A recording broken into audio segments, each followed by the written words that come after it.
Hi everyone, welcome to my new lecture of Environmental Pollution and Control। इसके पहले 2 lecture हमने complete किया है जिसमें हमने इन्वायरमेंट और इन्वायरमेंट का क्लासिफिकेशन को डिस्कस किया था, उसके कैटेगरी को डिस्कस किया था और लास्ट लेक्चर में हमने नेचुरल इन्वायरमेंट को कंप्लीट कर लिया था जिससे हमारा इन्वायरमेंट टॉपिक कंप्लीट हो गया था। इस लेक्चर में हम लोग इकोसिस्टम स्टार्ट करने वाले हैं, तो देखने वाले हैं इकोसिस्टम क्या होता है। तो देखते हैं इकोसिस्टम। जो सबसे पहले जो टर्म था वो प्रपोज किया था आपके एजी टांसले जो है वो उन्होंने प्रपोज किया था। उन्होंने इकोसिस्टम को सबसे पहले डिफ़ाइन किया था। उनके अकॉर्डिंग इकोसिस्टम क्या है, इन्वायरमेंट का वैसा सिस्टम है जहाँ पर लिविंग और नॉन लिविंग थिंग आपस में इंटरेक्ट करते हैं, एक गिवन एरिया में इंटरेक्ट करते हैं, आपस में इंटरेक्शन दोनों के बीच में होता है, तो उस सिस्टम को हम लोग बोल देते हैं इकोसिस्टम। मतलब इन्वायरमेंट का वैसा सिस्टम जहाँ पर लिविंग और नॉन लिविंग थिंग के बीच में इंटरेक्शन होता है, उसके रिजल्ट में ही वो सिस्टम जो बनता है वो इकोसिस्टम बनता है। तो वही यहाँ पर है, इकोसिस्टम जो है वो was first proposed by AG Tansley. AG Tansley के द्वारा फर्स्ट प्रपोज किया गया था। उनके अकॉर्डिंग जो है इकोसिस्टम जो है integration of all living and non living factors of environment है। इन्वायरमेंट का लिविंग और नॉन लिविंग थिंग इन्वायरमेंट है, उस सिस्टम को हम लोग इकोसिस्टम बोलते हैं। तो इकोसिस्टम अलग अलग ऑथर का अलग अलग डिफिनेशन है, बट सब में वही है, living organism non living components आपस में इंटरेक्ट कर रहे हैं। एक कम्युनिटी है जिसमें लिविंग और नॉन लिविंग थिंग आपस में इंटरेक्ट कर रहे हैं। लिविंग थिंग मतलब प्लांट्स हो गया, एनिमल्स हो गया, माइक्रो ऑर्गेनिज्म हो गया, ऑर्गेनिज्म हो गया, ये सब लिविंग एलिमेंट हो गया, लिविंग थिंग्स हो गया। और नॉन लिविंग में हो गया एयर, वाटर, सॉइल, ये सब लैंड, ये सब नॉन लिविंग एलिमेंट हो गया। तो इकोसिस्टम आपने समझ लिया है। इकोसिस्टम क्या होता है, एक तरह का सिस्टम होता है, इन्वायरमेंट के अंदर ही आता है। एक तरह का सिस्टम होता है जहाँ पर लिविंग थिंग्स, लिविंग एलिमेंट्स आपस में इंटरेक्ट करते हैं। हो सकता है वो नॉन लिविंग थिंग के साथ भी इंटरेक्ट करें, जिसके फलस्वरूप, जिसके रिजल्ट में सिस्टम बनता है, उसको हम लोग इकोसिस्टम बोलते हैं। तो इकोसिस्टम हमने देख लिया। इकोसिस्टम में क्या क्या एलिमेंट हो सकते हैं वो यहाँ पर देख लीजिए। लिविंग थिंग्स में प्लांट्स, एनिमल्स, ऑर्गेनिज्म, ये सब होता है। वो इन ए गिवन एरिया में वो आपस में इंटरेक्ट कर रहे हैं। उसके बाद नॉन लिविंग थिंग भी इंटरेक्ट नॉन लिविंग थिंग के साथ भी वो इंटरेक्शन कर सकते हैं। नॉन लिविंग थिंग में क्या होता है, वेदर, अर्थ, सन, सॉइल, क्लाइमेट, एटमॉस्फेयर, ये सब नॉन लिविंग एलिमेंट्स होते हैं, वहाँ पर इंटरेक्शन होता है, नॉन लिविंग थिंग के साथ भी इंटरेक्शन होता है। तो ये हमने इकोसिस्टम देखा। अब इकोसिस्टम छोटा भी हो सकता है, बड़ा भी हो सकता है। उसके साइज़ पर देखते हैं, ये एक्वेरियम है, ये भी एक तरह का इकोसिस्टम है। यहाँ पर क्या है, कुछ फ़िश है, फ़िश का इंटरेक्शन स्टोन के साथ हो रहा है, स्टोन है, वाटर का इंटरेक्शन स्टोन के साथ हो रहा है। कहीं कहीं को एक्वेरियम में प्लांट्स भी लगे होते हैं, वहाँ पर प्लांट के साथ ये हो रहा है, इंटरेक्शन हो रहा है। लाइट्स है, लाइट के साथ इंटरेक्शन हो रहा है। तो ये भी एक तरह का इकोसिस्टम ही है। अब देखते हैं इकोसिस्टम का साइज़। जैसा मैंने बताया, यहाँ पर इकोसिस्टम का साइज़ जो है वो छोटा भी हो सकता है, इकोसिस्टम का साइज़ बड़ा भी हो सकता है। कोई डेफिनेट साइज़ डिफ़ाइन नहीं है कि इतना बड़ा होगा तभी उसको इकोसिस्टम बोलेंगे। जैसा अभी हमने प्रीवियस स्लाइड में देखा, एक्वेरियम एक तरह का इकोसिस्टम है, तो काफ़ी छोटा इकोसिस्टम है वो। तो इकोसिस्टम का साइज़ छोटा भी हो सकता है, बड़ा भी हो सकता है। अलग अलग इकोसिस्टम का अलग अलग साइज़ होता है, बट वो एक स्पेसिफिक लिमिटेड स्पेस में वो होते हैं। उसके पास कुछ स्पेसिफिक लिमिटेड स्पेस होता है इकोसिस्टम के पास। इवन यहाँ पर कुछ साइंटिस्ट ऐसे भी हैं जो इंटायर प्लैनेट को बोल देते हैं, इंटायर अर्थ को बोल देते हैं एक तरह का एक इकोसिस्टम है, बिकॉज यहाँ पर डिफरेंट एनिमल्स है, ह्यूमन बीइंग है, वो आपस में इंटरेक्ट कर रहे हैं। प्लांट्स है, प्लांट्स और ह्यूमन बीइंग का इंटरेक्शन, प्लांट्स और एनिमल्स का इंटरेक्शन, वो आपस में इंटरेक्ट कर रहे हैं, नॉन लिविंग थिंग के साथ इंटरेक्ट कर रहे हैं। तो ये एक तरह का, ये कहीं ना कहीं इकोसिस्टम का ही फॉर्मेशन करता है। तो इकोसिस्टम का कोई साइज़ नहीं है डेफिनेट साइज़, छोटा भी हो सकता है और बड़ा भी हो सकता है। तो यहाँ पर एक तरह का इकोसिस्टम आपको शो किया गया है। यहाँ पर आप देखिए, एक फ्रॉग है, यहाँ पर फिश है वाटर में, ये फ्लाइज है, ये टेडपोल है वाटर में यहाँ पर, उसके बाद स्नेल है, सन है, वाटर वीड है, ये सब यहाँ पर है। ये एक तरह का कंबाइन जो है वो एक तरह का इकोसिस्टम ही है, इकोसिस्टम का फॉर्मेशन कर रहा है। फ्रॉग का इंटरेक्शन फिश के साथ हो रहा है, फिश का वाटर के साथ हो रहा है, वाटर में बहुत सारे ऑर्गेनिज्म होंगे जिसको फिश वो खाएगा। फ्रॉग भी हो सकता है फ्लाइज को यहाँ पर ईट करें, कहीं ना कहीं एक दूसरे पर डिपेंडेंट भी है, एक दूसरे के साथ इंटरेक्ट भी कर रहे हैं। और लिविंग और नॉन लिविंग थिंग भी यहाँ पर है जो आपस में इंटरेक्ट कर रहा है। तो ये एक तरह का इकोसिस्टम का फॉर्मेशन कर रहा है। तो एक तरह का इकोसिस्टम का ही एग्जाम्पल है। अब देखते हैं, इकोसिस्टम तो हमने देख लिया। इकोसिस्टम जो है वो डिस्ट्रॉय भी हो सकता है। डिस्ट्रॉय कैसे होगा, वो इकोसिस्टम में इकोसिस्टम डिस्ट्रॉय हो सकता है कैसे, वो नेचुरल एक्टिविटीज़ की वजह से भी हो सकता है डिस्ट्रॉय, और ह्यूमन एक्टिविटीज़ की वजह से भी डिस्ट्रॉय हो सकता है। नेचुरल एक्टिविटीज़ में कौन कौन हो सकता है आप देखिए।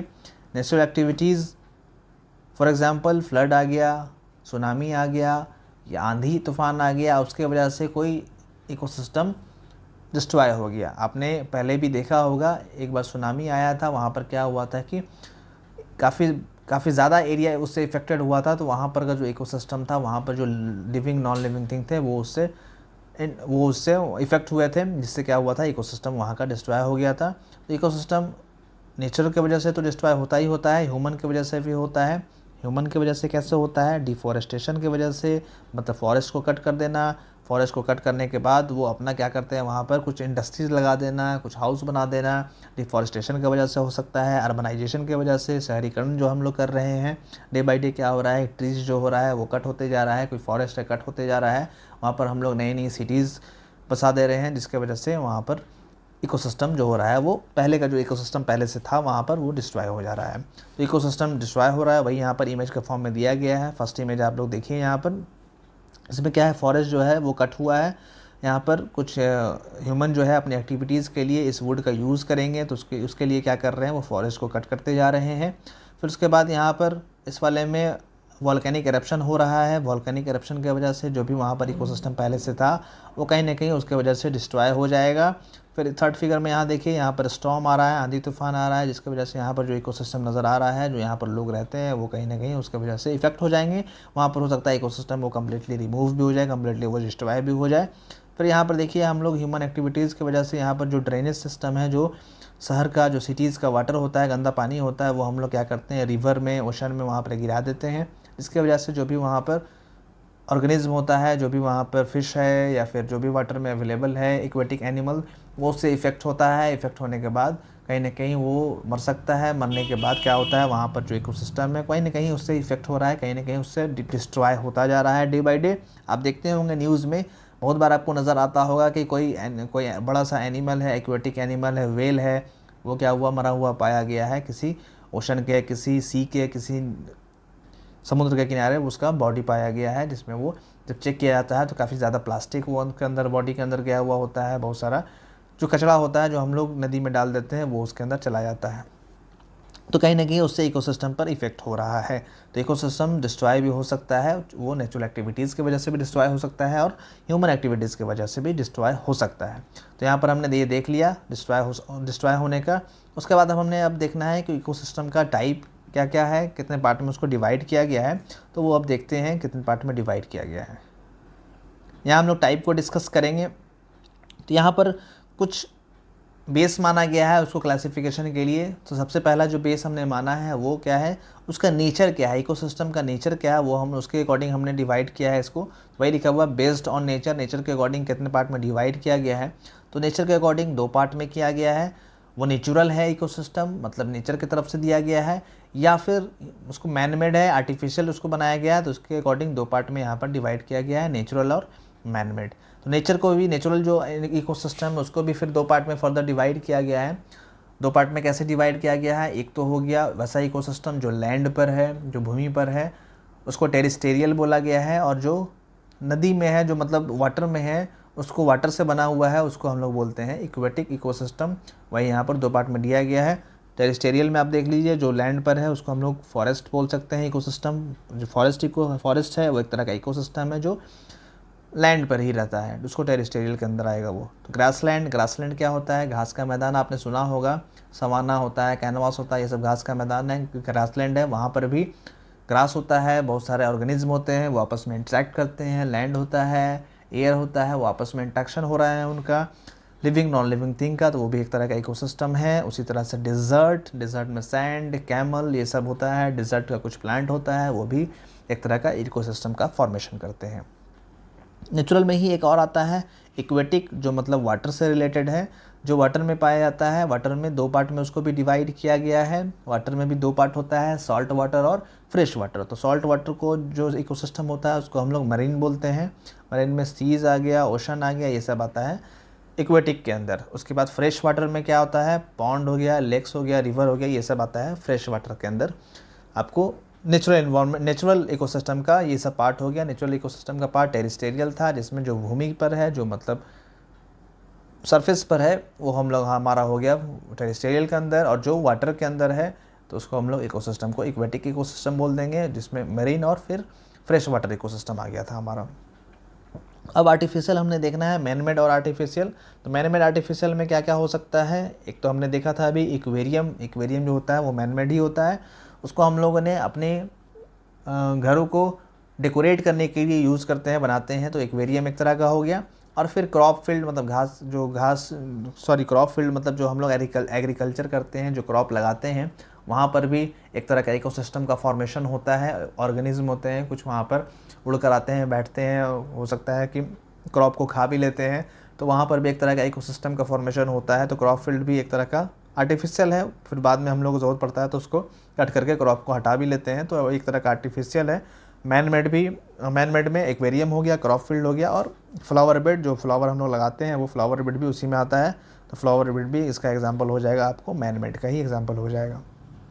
तो नेचर के अकॉर्डिंग हमने इसको दो पार्ट में डिवाइड किया था, जिसमें नेचुरल हो गया और मैन मेड हो गया। दो पार्ट में हमने डिवाइड किया, फिर नेचुरल को भी दो पार्ट में डिवाइड किया, जिसमें टेरेस्ट्रियल हो गया और इक्वेटिक हो गया। फिर उसका एग्जांपल आप ध्यान में रखिएगा, मैन मेड का भी एग्जांपल आपको ध्यान में रखना है। तो ये बेस्ड ऑन नेचर के अकॉर्डिंग ये हो गया। अब हमने देखना है बेस्ड ऑन ड्यूरेशन के अकॉर्डिंग कितने पार्ट में डिवाइड किया गया है, वो यहाँ पर देख लेते हैं। ड्यूरेशन मतलब कितने देर वो इकोसिस्टम रहेगा, कितने देर वो लाई करेगा, कितने देर वो रह सकता है।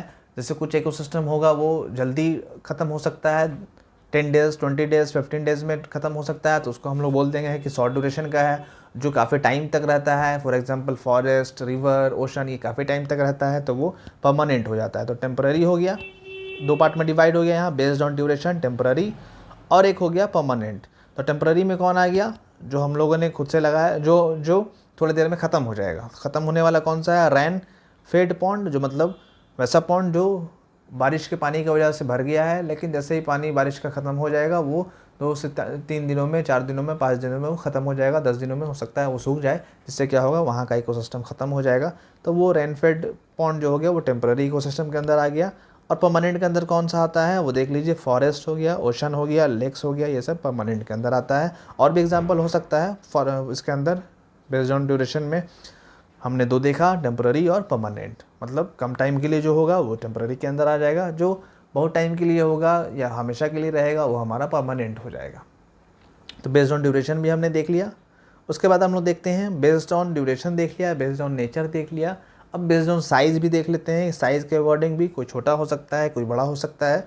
तो स्मॉल इकोसिस्टम हो सकता है और लार्ज इकोसिस्टम हो सकता है। तो स्मॉल में कौन कौन सा आ सकता है, जो छोटा सा है, जैसे एक्वेरियम हो गया, स्मॉल हो गया।